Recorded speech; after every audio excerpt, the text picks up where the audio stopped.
Ladies and gentlemen, it is I, the doctor, professor, philanthropist, sexiest black YouTuber, gynecologist, pickle denier, McDonald's protester, onion rings from Burger King connoisseur, bacon expertise, dildo expertise, veterinarian on Saturdays, cafeteria lady with the double D titties on Mondays, and resident dog walker on Wednesdays, back again to teach the young minds on how to not be stupid on the internet and in real life, because in today's society, everybody's stupid 24/7. I want to use this video as a lesson for all, especially the individuals who want to start a business because you care about your community. Nothing is wrong if you care about your community and you want to provide something for that community. I just want you to know it doesn't matter how much ass you kiss or how long you spend on all fours, you will never be able to please a bunch of people who bitch and moan 24/7, 365 days out of the year, because all they know how to do is bitch and expect handouts. Lesbian bar shuts down 1 week after opening because they weren't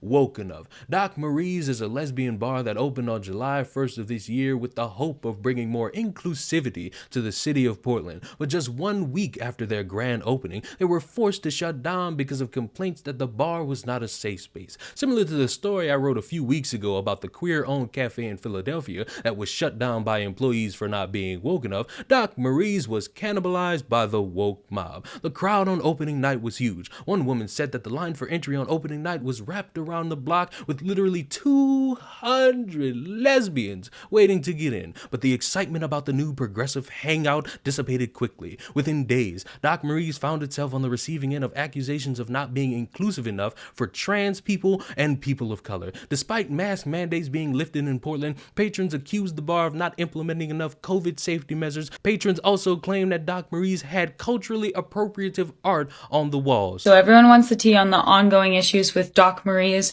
the new lesbian bar that just opened in Portland. And so I'm here to give it to you. I already made a short video about this, but after some more research as well as some helpful comments, thank you, I was able to piece together a little bit more what happened, and I'm going to share it with you all. So the employees of Doc Marie's have made a workers collective, and they have put out several statements on Instagram, the Instagram that this comment is referencing. And so I'm just going to transmit that information to TikTok. I encourage you all to go check out their Instagram and read it for yourself. But here's what Doc Marie's has been accused of doing. So there are a significant number of concerns this workers collective has made. In a nutshell, just repeated unprofessional and unsafe behavior that has put the physical safety of workers and customers at risk, payroll systems that are not paying people correctly, discrepancies in salaries, dirty water leaking onto the floor, and the owner enabling racist behavior. So the real reason why Doc Marie's is closed is because when the workers brought these concerns to the ownership the next day after opening day, the ownership did not meet the concerns with any sort of plan of action, and the unsatisfactory response caused the managers to quit their jobs immediately. The Workers Collective goes on to assure us that protecting Black and Brown LGBTQ+ folks and building an actively anti-racist space is their top priority, that they are committed to ongoing racial bias training and will continue to educate ourselves in order to actively foster a safe environment while upholding a zero policy towards racism. Again, there's way more details on Instagram, so I encourage everyone to check them out on Instagram and read it for yourself. Personally, I had close friends and community members who I saw openly ask the ownership of Doc Marie's what they were doing to be proactive about the safety, the health and safety of QT BIPOC people in particular, and their questions were met with silence and never addressed. There was also this piece of art on the wall, which is not inherently damning, but kind of sad.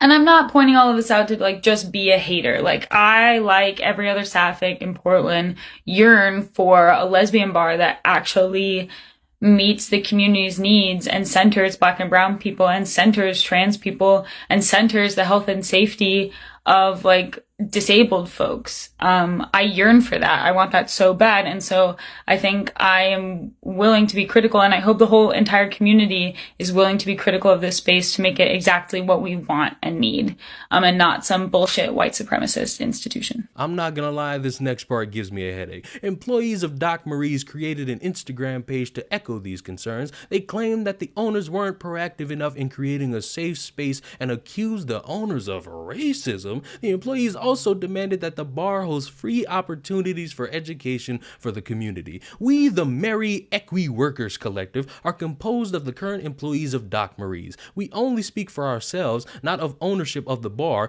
Dunk Brands LLC. This is the only social media account affiliated with the MEWC. We felt misled about the space being safe and welcoming. Our vision is a queer worker-owned cooperative that is ran democratically, provides mutual aid, and hosts free opportunities for education to our community. Eventually, the employees demanded the owners relinquish ownership of the bar and hand the business to them. The owners were given a 24-hour deadline to adhere to the ludicrous demands. Yesterday, we presented a list of demands including owner resignation and relinquishing stake to workers, which as of 7 p.m. on July 4th, Independence Day, have not been acknowledged despite being past the agreed upon 24-hour deadline. So you set this deadline and they didn't even care to acknowledge it for a full day. That should tell you something about your own business practices. Just 5 days after opening, the bar announced on July 6th that they had to close temporarily in order to address the cries from the woke mob for a safe and inclusive space. We hear you, and hold on just a second. Sorry, I just had to dress up how these idiots expect everybody to dress up 24/7. We hear you, and we're taking the steps to ensure that we can carry out our mission of becoming a proud, safe, and inclusive space for our community. We will be posting updates on our action plan shortly, as well as a timeline for reopening. Thank you. And as of this recording, they haven't reopened. Why? Because they're wasting their time catering to a bunch of people who will find everything to bitch and moan about and expect everybody to just shut up, stop what they're doing, and listen to the rainbow. Why? Because they have nothing else to do. As a business person, whether if you're a man or a woman, straight, gay, lesbian, it don't matter. Why would you give away your shares of your own company to a bunch of people you just hired off the street who didn't meet any qualifications for any other job? Why would you, instead of actually taking the time to address the criticism like actual human beings, even consider somebody's deadline of handing over the stakes in the company in 24 hours?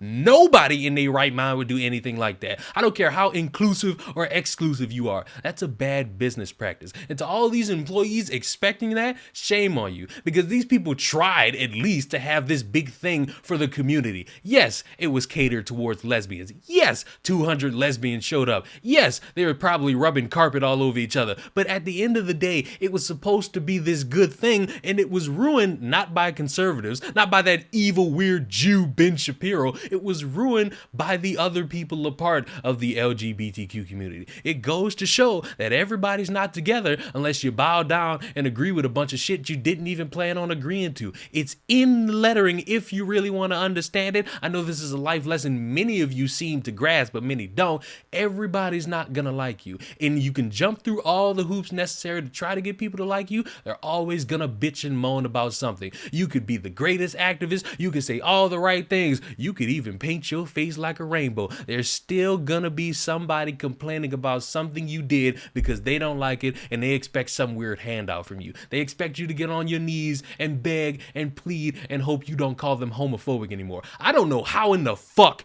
two lesbians making a lesbian club is somehow racist and they have culturally appropriated art, because I'm pretty sure they paid for that to be hung up on their walls. I'm not certain as to how that makes them racist, but sure, let's go with that. At the end of the day, you're not gonna please everybody. So I'm sorry this is happening to these people, but that's what you end up with when you cater to a bunch of idiots who just want you to bitch and moan and cater to them 24/7. So subscribe to the channel. I'll see y'all in the next one. I gotta get this off my face because holy shit, face paint burns like a motherfucker.